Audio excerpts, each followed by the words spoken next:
Om Shanti, everyone. Welcome to your next normal. I feel like just sitting in silence with today's focus on our conversation on next normal. I came across a post this morning. I have to share with you how it touched my heart, and it became the reason for today's experience. I'm calling it an experience. It's a young boy. He had surgery, he had a bad skateboard accident and almost died. And he's coming out of anesthesia, of course, but of course, us, in terms of the spiritual realm, we have a kind of an understanding about subconscious, those deep experiences of many lives or of your past 10, 20, 30, 40 years, whatever you want to believe in. There is a section in you, the soul, that stores everything you have felt. It's kind of like you had all these treasures and you had dug a hole and you put all the treasures in the hole and you covered it up. And each birth, you attain different treasures, lose certain treasures, and also find certain things that are not real that you should let go of, like sorrow, shame, regret, expectation, disappointment, algae. There's also that buried. It's like in another section of the soul. And then when the soul is in the body, it develops the ability to discern, to have the sense of duality, yes, no, right, wrong, black, white, better, less, good, I'm not good, pretty, I'm not pretty, rich, poor. It becomes a recording in our souls, and then we start to feel that we will make decisions based on the sum total of experiences that we carry with whatever the scene or the opportunity that has presented itself in front of us. Now, majority of us don't live from subconscious, or what we call in Raj Yoga, the sanskars. Yet, what confuses us in life is that the sanskars, they are actually the energy that is attracting the situations that we currently have in our lives. Now, some of us will say, I worked hard to get to where I've gotten. Yes. And it was the sanskar in you that kept pushing you to achieve. Yes, no doubt. But I'm sure you bumped into a lot of obstacles which you just don't understand where it came from, right? Now, there's some of us who feel, I've done everything good, I've done everything right, but bad things keep happening to me. Sanskar, something from the past that is still buried, is coming up and it's influencing my thoughts and feelings. Put your past and your present and the expectations or your future in one moment in time and you make a decision. Most of us tend to try to decide for shortcut terms. So sometimes we're deceitful, sometimes we're naughty, sometimes we are confused, sometimes we're very dominant, very angry. But if it gave the self sorrow first, and it gave the person in your life sorrow too, and it created the vibrations in your space of that energy, that's supposed to weigh into your conscience. If you address it and go to God and say, God, I messed up. I shouldn't have said that. I shouldn't have been like that. What do I want? What is wrong? Am I okay? What's going on? Then you're cleaning out what has caused you pain and maybe someone else pain. So it won't weigh you down.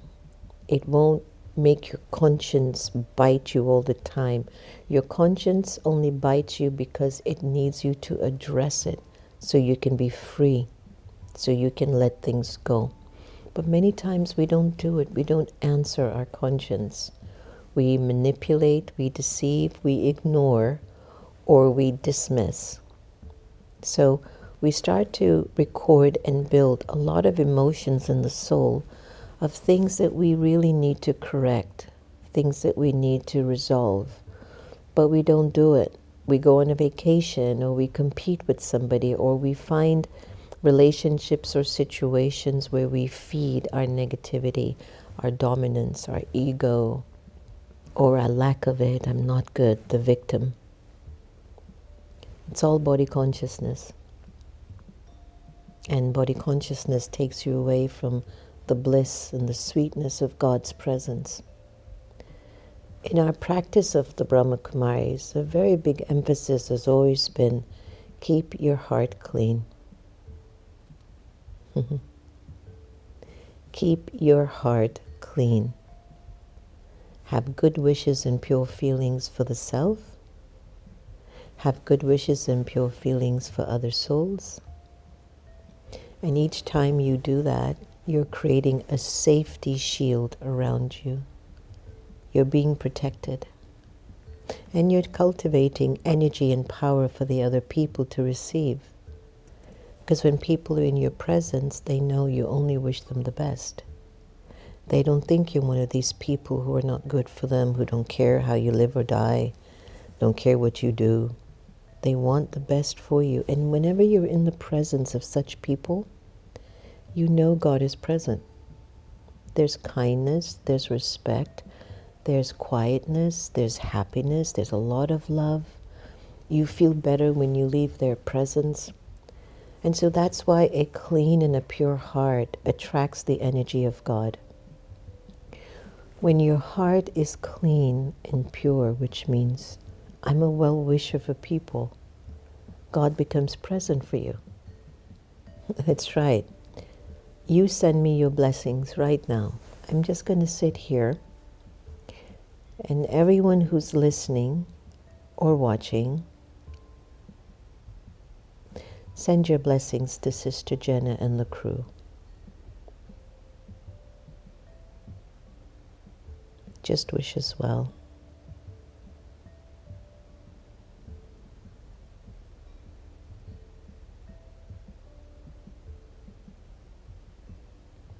And when I become this open vessel to receive your good wishes, it gives me courage and strength to continue to do this work.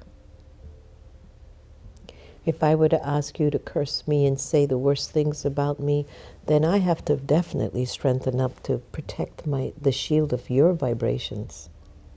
So I keep doing good wishes, best wishes, pure wishes, good feelings, pure feelings, good. I keep creating that. So even if you have a bad thought, it just bounces off. Unfortunately, it goes back to you. Because every bad thought you have for anyone actually comes out of you, so it comes back, especially if they don't take it. It goes back to you. So then what do you do with all of those experiences lodged in you when you've not been your best? Then your conscience aches, and then you lock down, and you stop being happy, and you don't go to God openly and happily. You go to God as a servant. I'm begging you, give me power. But you don't change your behavior. In Raj Yoga, the first step to clean out your heart, practice considering yourself to be a soul, a pure soul. I am a pure, peaceful, loving, happy, wise, living being of light energy.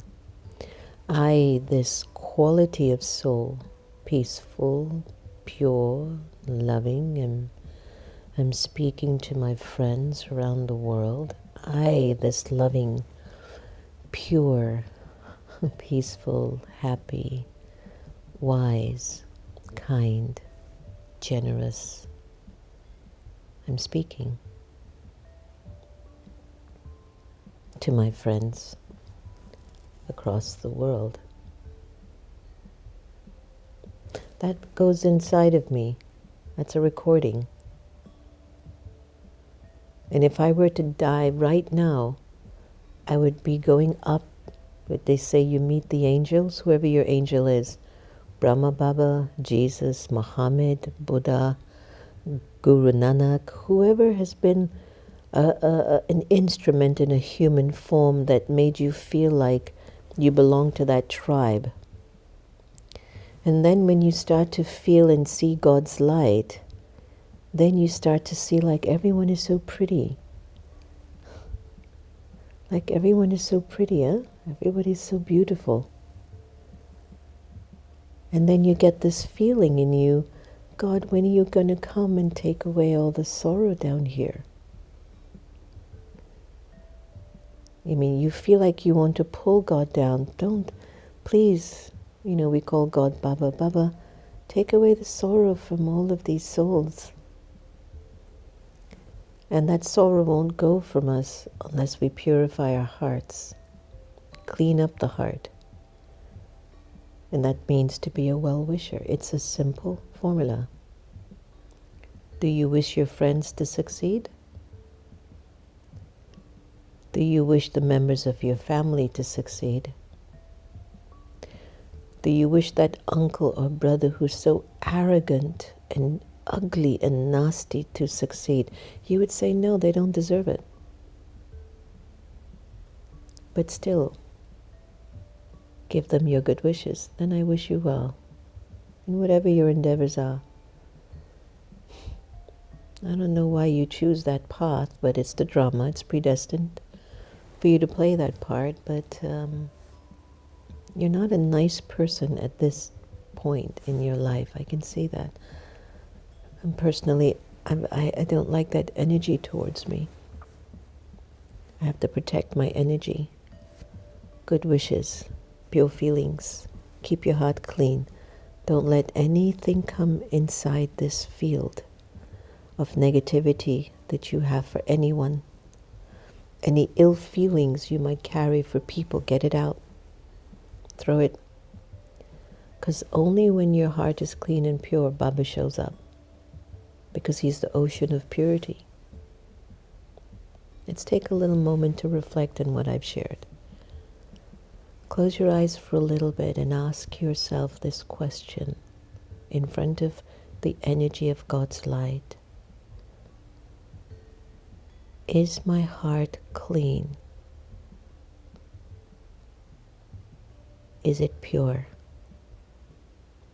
For myself and for those around me. For those in my connection.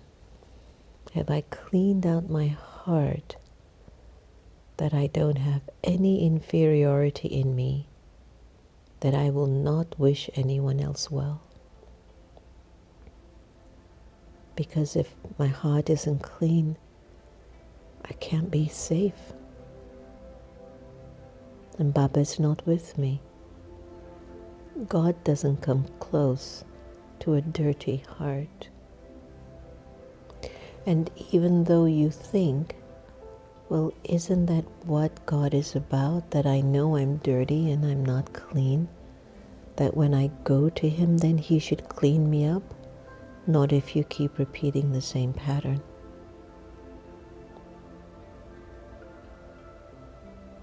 It's not going to work.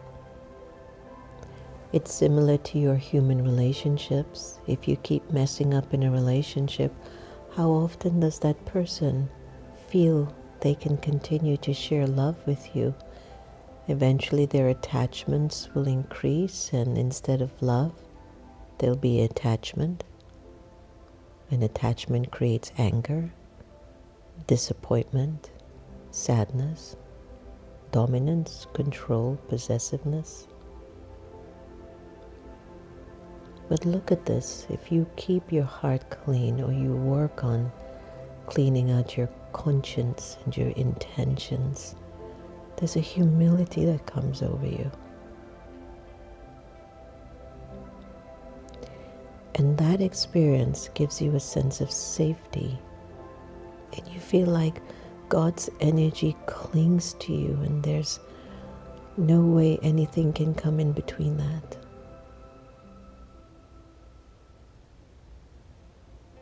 So starting today, clean out your feelings towards anyone. If you have any bad feelings towards anyone at all, as of today, forgive yourself. I can't keep that poison in me. I don't deserve it. I want God's company with me. It happened.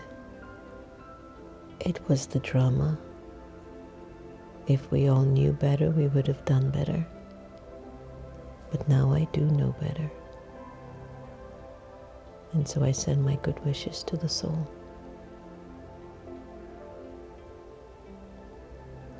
And in sending my good wishes, I'm healing. And I'm protecting myself for the future. And God's energy clings to me.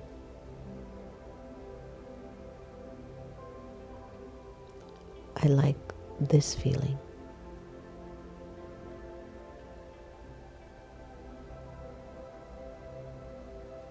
Take a deep breath in. Breathe out. Breathe in again. Breathe out. Breathe in one last time. Breathe out.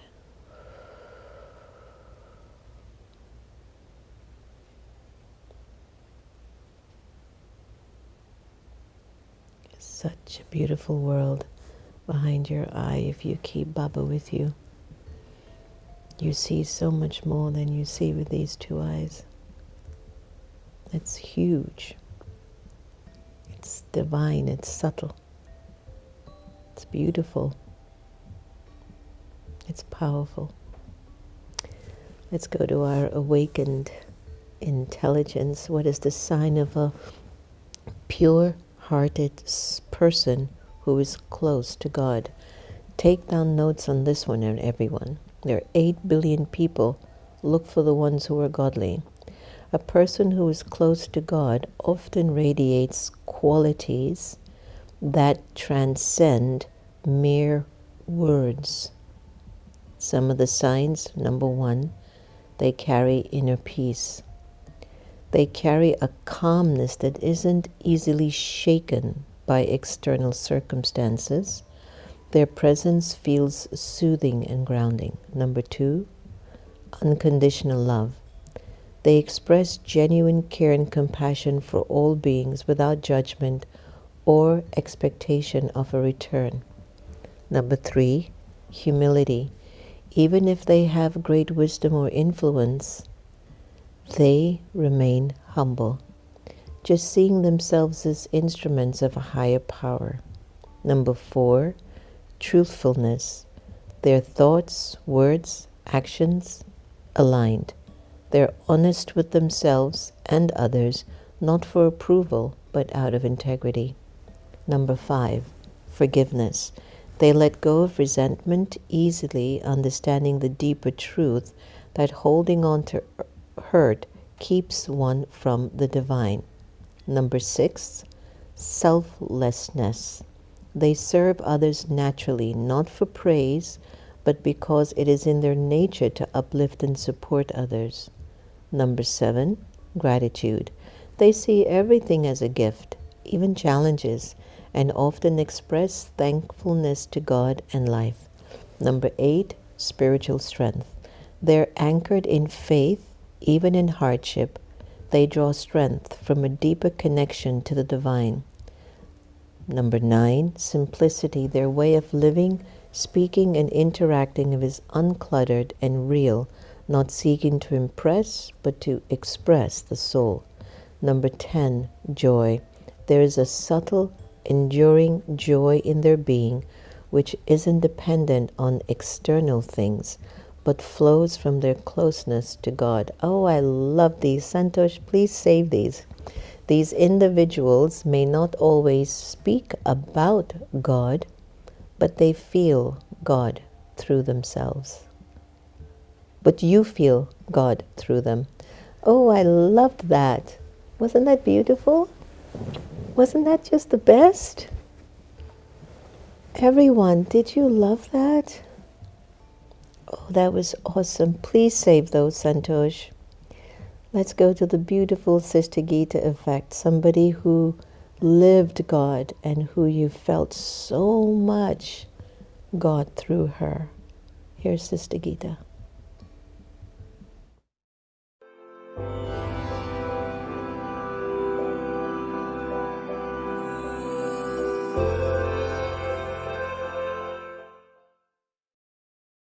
How do I use this law of karma? So then, the law of karma, how do I use it? Tell me the way so I will not misuse it. With a little wisdom, you will clearly see there is benefit in everything, even the sting of a bee. You have some account to settle, some outstanding debt. You have to pay it off. You just haven't done it yet. But what if you have sown seeds that reaped bitter fruit? Be kind to yourself, but know your choice was at the root. But whatever you did without knowing that thoughts, words, and deeds were actually sowing. So now, take responsibility for what has come, learn what you must, and put to rest what you've done. No matter what happens to someone else or to you, remember to see it with this wise point of view. You reap what you sow. The soul plants the seeds. The fruit that is reaped depends on the soul's deed. But do not ever think, she got what she deserved. No, this is negative, and to you it will be served.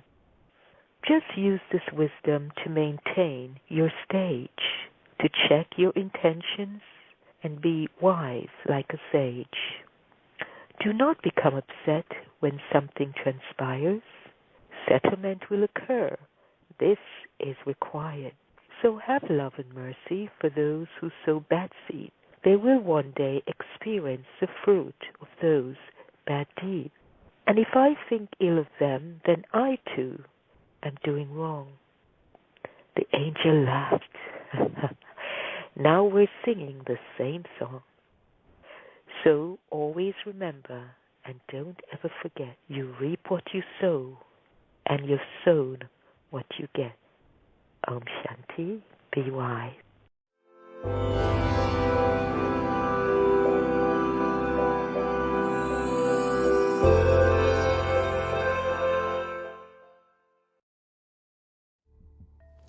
I have to say, those points touched my heart of when you're close to God, the sign of that in a person's nature and personality. That's what we need as God's children. And in order to emanate these qualities, I really need to clean out my heart, clean out my conscience, clean out my feelings, and be a much more considerate person for the well-being of others. You have to shift that. Anyway, hi Monica, Love Sea Salt, Annette, Henry, Beverly, Gigi, Parveen, Indu, Dinesh, Lilawati, Om Shanti, Esna, Kailash, nice to have you, Angela. Hi Paris, glad you're on today. Anita, a pure heart truly does attract divine blessings. Sister Jenna's words are wonderful. Darlene, good morning. Saroj, this message is a beautiful reminder that inner cleanliness is more powerful than outer appearance. So true, huh, Saroj?